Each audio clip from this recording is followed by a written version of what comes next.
There are internet rumors that are saying global warming will lead to the extinction of redheads. Is that true? Yeah, I think... I just don't see it. Being similar colors with sun. That doesn't make sense. We know redheads get bullied a lot. Just got a carrot top and I'm supposed to have a temper. In kindergarten, someone didn't want to be my friend because I had red hair. I actually can't think of one redheaded joke. Oh, good. So that means you're a nice person.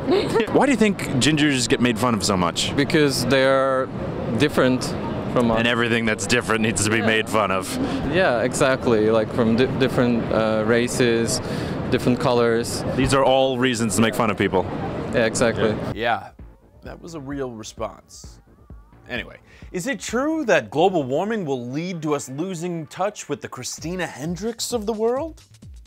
Hey everybody, I'm Patrick Jones and this is Debunked, where we expose fake viral stories. The rumors started with articles like this from The Independent, which cites scientists who choose not to give their names, so you know it's something you can trust. And it makes claims that a warmer planet will lead to less cloud cover, which is how the author assumes the red hair gene developed. Sites with a little better reputation, like The Telegraph, are now debunking the rumors. The Telegraph writes that warmer climates doesn't necessarily mean less cloud cover, and highlights that being a redhead or not is about genetics. So wrong.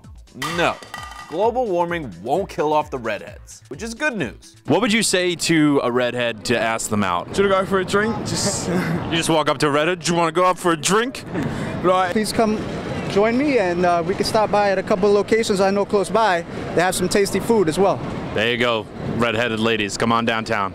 But not everyone has such luck. The redheads aren't letting you near them? They don't like me. This has been Debunked.